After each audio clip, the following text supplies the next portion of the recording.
Assalamu alaikum dear students, myself Sumaya Mohammed from Boys Higher Secondary School Yinsu. Dear students, we are studying first chapter of disaster management for class 10th and this is our second lecture. First lecture में हमने पढ़ा कि rescue team जो है उसके क्या responsibilities है, किस तरह से वो रेस्क्यू ऑपरेशन को चला सकते हैं और बाकी चीज़ें भी हमने पढ़ी। फिर हमने लास्ट में पढ़ा था कि एक अनकॉन्शियस पेशेंट जो है उसके साथ हमें क्या करना चाहिए। आज उसी टॉपिक को हम आगे ले जाकर देखेंगे कि और चीज़ें क्या करनी है हमें। So let's start our today's topic.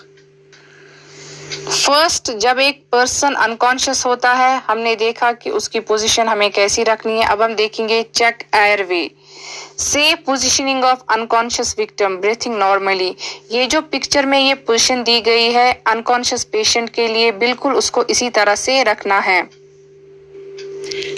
We have to provide him और हर जॉ थ्रस्ट, उसका मुंह खोलना है और मॉडरेट बैकवर्ड टिल्ट करना है उसके हेड को।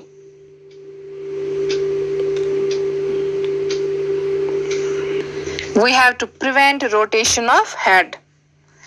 सेकंड पोजीशन में हमें देखना है बैकवर्ड टिल्ट ऑफ हेड। ये जो पिक्चर में दिया गया है बिल्कुल इसी तरह से करना है। इसमें नेक जो है उसको लिफ्ट करना है and opening of the mouth, chin को सपोर्ट करना है which better controls the opening of the mouth. पहले पेशेंट जो है इसको इस पोजीशन में रखना है, उसकी नेक को लिफ्ट करना है ऐसे जैसे इस पिक्चर में दिया गया है एंड देन चिन पे उसको सपोर्ट करना है which will better control opening of the mouth. Check for breathing, इसके अलावा हमें देखना है पेशेंट का जो चेस्ट है वो अप एंड डाउन मूवमेंट हो रही है, उसमें वो ब्रीथ कर रहा है या नहीं, ये भी चेक करना है। अगर नहीं then artificial breathing, mouth to mouth breathing, जिससे हम अपने मुंह से उसको ब्रीदिंग दे सकें। Mouth to nose breathing like this, AMBU bag breathing, ये सभी आर्टिफिशियल ब्रीदिंग मेथड्स हैं जो कि हम यूज करेंगे जब हमें लगे कि ये ब्रीथ नहीं कर पा रहा है। सर्कुलेशन के लिए हमें पल्स चेक करनी है उस पेशेंट की, क्या पल्स हम महसूस कर रहे हैं, क्या इसकी पल्स चल रही है, ये भी हमें चेक करना है। जो हमने बैकवर्ड टिल्ट किया था हेड को और मुंह को खुला रखा था, अगर हमें उससे लगे कि अभी भी जो है कुछ फॉरेन मटेरियल उसके मुंह के अंदर है तो हमें मुंह को खोलना है और उस फॉरेन मटेरियल को हो सकता है डस्ट हो, मिट्टी हो या कुछ और कोई और चीज हो जो कि हमें लगे ऑब्स्ट्रक्शन हो रही है एयरवेज में, तो हमें मुंह से उसको बाहर निकालना है ऐसे जिससे ऐसे पिक्चर में दिया गया है। हेड को टिल्ट करना है, जॉ थ्रस्ट देना है और मुंह को खोलना है और फिर उस फॉरेन मटेरियल को बाहर निकालना है। फिंगर रखनी है बिल्कुल ऐसे जैसे पिक्चर में दिया गया है, ऐसे दांतों पे, और फिर देखना है इसके मुंह के अंदर तो कुछ नहीं है जिसको बाहर निकालना है। फिर exhaled air ventilation, mouth to mouth with head tilt by neck, mouth to mouth हम उसको वेंटिलेट कर सकते हैं। माउथ टू नोज भी with head by chin support, इन पिक्चर्स में आप देख सकते हो। अगर लगे कि पल्स हम महसूस नहीं कर पा रहे हैं, पल्स नहीं उठ रही है एक विक्टिम की या इरेगुलर है, दैट मीन्स उसका हार्ट जो है वो फंक्शन नहीं कर रहा है अच्छे से। फिर फर्स्ट एड प्रोवाइडर जो है उसको एक्सटर्नल हार्ट मैसेज देनी है उस पेशेंट को, और ये सिर्फ एक ट्रेनड फर्स्ट एड वॉलंटियर कर सकता है। एक्सटर्नल हार्ट मैसेज उसी को आएगी देनी, हर एक ही नहीं कर सकता है। एक्सटर्नल हार्ट मैसेज ये एक ट्रेनड वॉलंटियर दे सकता है, हर कोई ये नहीं दे सकता है। जिसको इसकी नॉलेज होगी वही एक्सटर्नल हार्ट मैसेज प्रोवाइड कर सकता है उस पेशेंट को जिसकी पल्स रेट इरेगुलर हो या वो पल्स रेट नहीं उठ रही हो। Around 80 to 100 heart compressions per minute दिए जाते हैं सेंटर ऑफ चेस्ट में to make the heart function well till medical help is made available. जब तक मेडिकल हेल्प अवेलेबल हो पा रही है तब तक उसको 80 से लेकर 100 हार्ट कंप्रेशंस दिए जाते हैं पर minute in the centre of the chest. अब हम पढ़ेंगे, ये तो हमने देखा कि अनकॉन्शियस पेशेंट जो है उसके साथ हमें क्या करना चाहिए और क्या नहीं। अब हम देखेंगे fire incidents and burns. Burn is defined as a damage to skin, damage जो हमारी स्किन को होता है चाहे वो ड्राई हीट से हो, फायर से हो, स्टीम से हो या हॉट लिक्विड अगर हम पर गिर जाए किसी बॉडी पार्ट पर, उससे हॉट मेटल से स्किन डैमेज हो जाए, सनलाइट से, इलेक्ट्रिसिटी से, केमिकल से, रेडियोलॉजिकल एंड न्यूक्लियर मटेरियल से, इसको हम कहते हैं burn. Degree of burn, first degree burn. First degree burn में ये सुपरफिशियल बर्न होता है। इसमें जो ऊपर की लेयर होती है स्किन की वो रेड होती है और ये पेनफुल भी होता है। इसमें 2 लेयर, सेकंड डिग्री बर्न में 2 लेयर्स होते हैं जो कि स्किन के जो कि जल गए होते हैं, named as epidermis and dermis. इसमें स्किन पे ब्लिस्टर्स निकलते हैं जो बहुत पेनफुल होते हैं और ये इसमें और स्वोलन भी होते हैं ये, और ये वेट भी होते हैं। कश्मीरी मंश वनाम बस्त खसिन, दजित बस्त खसिन, दैट आर कॉल्ड ब्लिस्टर्स। ये बहुत पेनफुल होते हैं, स्वोलन भी और वेट भी। इनके अंदर वो फ्लूइड जैसा होता है। देन थर्ड डिग्री बर्न्स, इसमें जो सारी लेयर्स है स्किन की वो जल गई होती है, लाइक मसल्स भी, वेसल्स भी और नर्व्स भी। बर्न एरियाज जो है दे लुक ब्राउन। अब हमें देखना है कि फायर इंसिडेंट्स और बर्न्स पे हमें क्या करना चाहिए और क्या नहीं करना चाहिए। सबसे पहले हम देखेंगे कि हमें क्या करना चाहिए। सबसे पहले जिस जगह पे जलन हो रही है या जिस पे आग लगी हुई है उस पे हमें सबसे पहले पानी डालना है। अगर पानी भी अवेलेबल नहीं है देन कोई मोटा कपड़ा लाना है और उस पे रैप करना है, उस बॉडी पार्ट को उससे रैप करना है। इससे जो फ्लेम्स है वो बुझ जाएंगे और जो डिग्री ऑफ बर्न है वो कम हो जाएगी। और ठंडा पानी अगर मिले वो डालना है उस बर्न्ड एरिया पे। इससे उतना ठंडा भी नहीं लेकिन ठंडा होना चाहिए। इसके अलावा कवर करना चाहिए बर्न्ड एरिया को साफ कपड़े से। इमीडिएटली जो भी टाइट क्लोथिंग है उसको रिमूव करना है। ज्वेलरी होगी चाहे रिंग, बैंगल्स, उनको भी निकालना है। और एज मच एज फ्लूइड्स देते रहें विक्टिम को तब तक जब तक ना वो हॉस्पिटल पहुंचे। ओरल रिहाइड्रेशन सोल्यूशन जो है ORS ये भी देना चाहिए एक पेशेंट को। इससे भी डैमेज किडनीज जो है वो डैमेज होने से बच जाती है। अगर बर्न जो है वो किसी इलेक्ट्रिकल अप्लायंस से हुआ है तो सबसे पहला काम हमें पानी नहीं छिड़कना है। सबसे पहले हमें इलेक्ट्रिक पावर जो है, पावर सप्लाई जो है उसको बंद करना है और उसके बाद फिर हमें फर्स्ट एड देना है उस विक्टिम को। इलेक्ट्रिक शॉक की वजह से हार्ट रेट जो है वो इरेगुलर होती है तो वहाँ जो फर्स्ट एड वॉलंटियर होता है जिसको ट्रेनिंग होती है मैकेनिकल डिफाइब्रिलेशन की, वो देनी है उसे उस टाइम उस विक्टिम को। हर एक नहीं कर सकता है, जिसे ये पता होगा वो ही कर सकता है। अब हम देखेंगे ये मैकेनिकल डिफाइब्रिलेशन है क्या। Thumping blow by fist of hand on centre of the chest of the victim, इसे कहते हैं मैकेनिकल डिफाइब्रिलेशन। और ये दे सकता है फर्स्ट एड वॉलंटियर जिसको इसकी नॉलेज हो। इससे भी इसकी लाइफ जो है उसको हम बचा सकते हैं। अब हम देखेंगे वो चीजें जो हमें नहीं करनी चाहिए in fire accidents and burns. Do not touch the victim unless the electric power is snapped off. अगर इलेक्ट्रिक अप्लायंसेस से या इलेक्ट्रिक किसी भी चीज से बर्न है या जल रहा है तो हमें तब तक उस विक्टिम को टच नहीं करना है जब तक ना हम पावर सप्लाई जो है उसकी वो बंद करें। और हमें उस वक्त पानी भी नहीं छिड़कना है, पहले हमें पावर को जरूरी बंद करना है। इसके अलावा जो क्लोथ्स है उसके जहाँ पे वो जल गया है उस वक्त हमें वो उस एरिया पे कपड़े निकालने की कोशिश नहीं करनी है। ग्रीस नहीं अप्लाई करनी है, ऑयल नहीं लगाना है, ऑइंटमेंट्स नहीं लगाने हैं, आइस भी नहीं लगाना है बर्न्ड एरिया पे। अब हम देखेंगे ब्लीडिंग के वक्त हमें क्या करना चाहिए। अगर ब्लीडिंग को कंट्रोल ना किया जाए, ब्लीडिंग किसी भी पार्ट से चाहे वो किसी कट से हुई हो, किसी पंक्चर से या क्रश्ड लिम्ब से। अगर कंट्रोल नहीं की जाए तो ये लाइफ थ्रेटनिंग हो सकती है। How to stop the bleeding, bleeding को कैसे हम रोक सकते हैं, अब हम ये देखेंगे।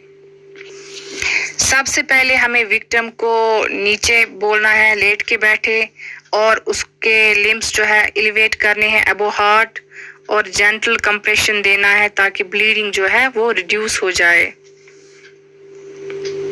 इसके अलावा tight pressure, direct pressure dressing करनी है उस बाउंड पे, इससे भी ब्लीडिंग जो है विक्टिम की वो कम हो सकती है जब तक हम उसको हॉस्पिटल ले जाए। And if there is an embedded object, अगर कोई एम्बेडेड ऑब्जेक्ट है लाइक वुड, आयरन रॉड है या गिलास है उसमें, तो हमें बैंडेज जो है उसको बांधना है उसके इर्द गिर्द। और अगर ब्लीडिंग ज्यादा हो रही है तो हमें उसकी लेग्स को ऊपर की तरफ रेज करना है ताकि ब्लड फ्लो जो है वो ब्रेन तक और हार्ट तक पहुंच सके। और अगर विक्टिम अनकॉन्शियस हो जाए तो जैसा हमने पहले वीडियो में पढ़ा, DRABC फॉलो करना है, airway breathing, circulation, danger response, airway breathing या सर्कुलेशन, ये सब स्टेप्स हमें फॉलो करने हैं जो कि हमने पहले वीडियो में पढ़ा। और टेटनस टॉक्साइड इंजेक्शन देना है अर्लीस्ट इस पेशेंट को। अब हम देखेंगे डू नॉट्स, कौन सी चीजें हमें नहीं करनी चाहिए ब्लीडिंग के टाइम पे। Don't allow bleeding limb fall below the level of the heart, इससे ब्लीडिंग जो है वो इंक्रीज हो जाएगी। और अगर कोई चीज फंसी हुई है बॉडी में जिससे ब्लीडिंग हुई है, उसको हमें रिमूव करने की कोशिश नहीं करनी चाहिए, ये लाइफ थ्रेटनिंग हो सकता है जब तक ना ये हॉस्पिटल पहुंचे। और हमें ब्लीडिंग को कंट्रोल करने की कोशिश नहीं करनी चाहिए by applying ash, sand, cow dung on wound, इससे इन्फेक्शन हो सकती है और टेटनस होने का खतरा हो सकता है। अब हम देखेंगे अगर फ्रैक्चर हो और स्प्रेन्स हो, मसल पुल या रिस्ट या जॉइंट्स में मोच आ जाए तो उस वक्त हमें क्या करना चाहिए। सबसे पहले हमें लोकली अवेलेबल जो मटेरियल है उनका यूज करना चाहिए, लाइक पिलो, जिस तरह से इस पिक्चर में रखा गया है। पिलो को नीचे रखना है या पिलो से इसको बांधना है उस बॉडी पार्ट को। Foot rule, wooden plank, bamboo, umbrella extra, अगर ये सब अवेलेबल नहीं है देन जो फ्रैक्चर्ड अपर लिम्ब है उसको टाई करना है चेस्ट से, और अगर लोअर लिम्ब है देन विद साउंड लिम्ब। और हमें इस इंजर्ड पर्सन को कुछ भी खाने के लिए नहीं देना है, क्योंकि अगर सर्जरी की जरूरत पड़ी तब सर्जरी के वक्त उस वक्त प्रॉब्लम हो सकती है। फ्रैक्चर्ड एरिया की मूवमेंट हमें रोकनी है, इसलिए हमें ये सब चीजें like pillow, foot roll, wooden plank, bamboo, umbrella extra ये हमें टाई करनी चाहिए, क्योंकि इसमें इमोबिलाइजेशन जो है फ्रैक्चर की वो रिड्यूस करता है पेन को और स्वेलिंग को। नेक्स्ट हम पढ़ने वाले हैं हीट स्ट्रोक। हीट स्ट्रोक में पेशेंट का जो टेम्परेचर होता है वो बढ़ जाता है, उसकी बॉडी का टेम्परेचर बढ़ जाता है, स्किन रेड होने लगती है, स्वेटिंग नहीं होती है, नो स्वेटिंग, पल्स रेट जो है वो भी फास्ट होती है एंड कंफ्यूजन भी होता है, इसे हम कहते हैं heat stroke. It is defined as sudden temporary loss of consciousness, जिसमें कॉन्शियसनेस जो है वो नहीं रहती है एक पेशेंट की, बिकॉज टेम्परेचर जो है वो टेम्परेचर रेगुलेटिंग सिस्टम बॉडी का वो फेल होता है हॉट एंड ड्राई एनवायरनमेंट में। अब हमें देखना है इस हीट स्ट्रोक के वक्त हमें क्या करना है और क्या नहीं करना है। इमीडिएटली हमें इस पेशेंट को शेडेड एरिया में, कूल शेडेड एरिया में ले जाना है, from hot environment to cool shaded area. और हर एक एफर्ट करना है हमें ताकि उसका जो बॉडी टेम्परेचर है वो कम हो सके, by removing, loosening, waiting clothes and फेनिंग the victim. Ice packs हमें इस्तेमाल करने हैं, कोल्ड फ्लूइड्स हमें देने हैं इसको पीने के लिए, और हमें ये भी देखना है कि विक्टिम जो है वो यूरिन पास कर रहा है या नहीं जल्दी से जल्दी, इससे इसका जो हीट स्ट्रोक है वो बहुत हद तक कम हो जाएगा। डू नॉट्स, अब हम देखेंगे हमें क्या नहीं करना चाहिए। Don't over crowd the area, उस वक्त क्राउड नहीं होना चाहिए। और अगर पेशेंट की कंडीशन खराब हो रही है ज़्यादा तो उसे इमीडिएटली हमें नियरेस्ट हॉस्पिटल ले जाना है। अब हम देखेंगे नेक्स्ट हैजार्ड्स में हम देखेंगे सेकंड अब नेक्स्ट डिजास्टर में हम देखेंगे स्नेक बाइट। इस चैप्टर में हम पढ़ ही रहे हैं वो हैजार्ड्स जो या तो नेचुरल होते हैं, एक्सीडेंटल, इसी में एक है स्नेक बाइट।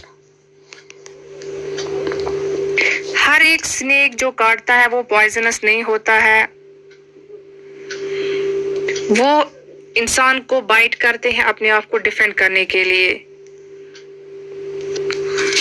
स्नेक्स में दो तरह के पॉइजन्स होते हैं, venoms, poisonous substance. Venom snakes होते हैं कोबरा, मांबा जो है दे इफेक्ट नर्वस सिस्टम, और कोबरा जो है ये बहुत डेडली होता है, इसका पॉइजन इसमें रेस्पिरेटरी सिस्टम जो है वो सारा इन्वॉल्व होता है और विक्टिम की डेथ हो सकती है रेस्पिरेटरी फेलियर से बिफोर रीचिंग टू हॉस्पिटल अगर उसको फर्स्ट एड नहीं मिला। जो वेनम ऑफ स्नेक्स, वेनम मतलब पॉइजनस सब्सटेंस, जो पॉइजन होता है स्नेक्स का लाइक वाइपर स्नेक, रैटल, ये अफेक्ट करते हैं ब्लड क्लॉटिंग को और ये ब्लीडिंग डिसऑर्डर करते हैं। अब हम देखेंगे डूज, स्नेक बाइट। अगर स्नेक ने किसी को बाइट किया तो उस वक्त क्या करना चाहिए। उस वक्त पेशेंट को काम रहना चाहिए और उस इफेक्टेड जो भी पार्ट होगा उसकी मूवमेंट बिल्कुल भी नहीं करनी है, और बाइटन जो भी एरिया होगा उसको बिलो द हार्ट लेवल रखना है और उसे ब्लीड होना, and let the bitten side bleed for 30 second तक उसको ब्लीड होने देना है। और जो अफेक्टेड एरिया है उसको सोप और पानी से धोना है और रोलर बैंडेज लगाना है 2 inch above the bite side on the limb, और वॉच रखना है वाइटल फंक्शंस के लिए लाइक ब्रीदिंग पे, हार्ट रेट पे हमें वॉच रखना है, ब्लड प्रेशर देखना है हमें पेशेंट का ये सब ठीक है कि नहीं, और विक्टिम को अवेक रखना है, होशियार रखना है, और ब्रीदिंग फेलियर के वक्त उसे असिस्ट करना है ब्रीदिंग में, जो कि हमने अपनी पहली वीडियोस में भी पढ़ा कैसे हम उनको ब्रीदिंग में हेल्प कर सकते हैं, और शिफ्ट करना है विक्टिम को immediately to hospital in sitting posture.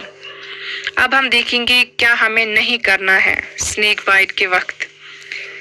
Panic नहीं होना है, विक्टिम के माइंड में बिल्कुल शांत होना चाहिए, उसके माइंड में ये नहीं रहना चाहिए now that he will die, और हमें जो टाइम वेस्ट नहीं करना है स्नेक को पकड़ने के लिए। अब देखना है कौन सा जहर है ताकि स्नेक जहर इसमें टाइम हमें अपना वेस्ट नहीं करना है। नेक्स्ट हम पढ़ने वाले हैं डॉग बाइट। कुत्ता जो है वो जब काटता है तब हमें क्या करना चाहिए। अक्सर कुत्ते जो है वो काटते हैं तो उसके लिए फर्स्ट एड क्या होना चाहिए। ये भी इससे भी एक डेडली डिजीज होती है दैट्स कॉल्ड रेबीज। इससे बचने के लिए हमें क्या करना है और क्या नहीं करना है वो हम पढ़ेंगे।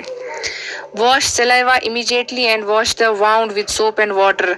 जो जहाँ पे कुत्ते ने काटा है उस एरिया को हमें जल्दी सोप से और वाटर से धोना है, अच्छे से उस जख्म को कवर करना है ड्राई स्टीराइल ड्रेसिंग से, स्टरलाइज ड्रेसिंग जो है उससे, और मेडिकल हेल्प लेनी है। जल्दी से जल्दी इस विक्टिम को शिफ्ट करना है हॉस्पिटल। इसके अलावा विक्टिम को टेटनस टॉक्साइड जो है वो जल्दी मिलना चाहिए। डू नॉट्स, अब देखेंगे क्या नहीं करना चाहिए। जो सलाइवा होता है उस डॉग का जो कि उस जख्मी जहाँ पर उसने वो काटा होता है उस एरिया पे लगा होता है, उसको कांटेक्ट में नहीं लाना चाहिए। उसको हैंडल करते वक्त ये ध्यान में रखना है कि वो दूसरे पर्सन के कांटेक्ट में ना आए, और हमें इग्नोर नहीं करना है। जब भी कहीं पर भी किसी को कोई कुत्ता काट ले हमें जल्दी से जल्दी मेडिकल हेल्प लेनी चाहिए और नेसेसरी वैक्सीन जो है उसके लिए वो हमें लेनी चाहिए। नाउ हम देखेंगे हम सब के पास एक फर्स्ट एड किट होना चाहिए और उस फर्स्ट एड किट में क्या जरूरी है वो हम अब पढ़ेंगे। Every school, house hold, office, work place चाहे हो, हर एक के पास फर्स्ट एड किट होना चाहिए। सबसे लाइट वेट बॉक्स, एक छोटा सा बॉक्स होना चाहिए। इसमें स्टरलाइज्ड कॉटन होना चाहिए, बैंडेज होने चाहिए, स्टरलाइज्ड ड्रेसिंग्स होनी चाहिए, ट्रायंगुलर बैंडेज होने चाहिए, ग्लव्स होने चाहिए, एंटीसेप्टिक सोल्यूशन, आयोडीन, स्प्रिट, ये सब होना चाहिए। इसमें सोप होनी चाहिए, AMBUG बैग, आयरवे होना चाहिए, सिसर्स होनी चाहिए, इसमें स्मॉल टॉवेल्स होनी चाहिए, ओरल रिहाइड्रेशन सोल्यूशन होना चाहिए। ये सब हमारे फर्स्ट एड किट में होनी चाहिए।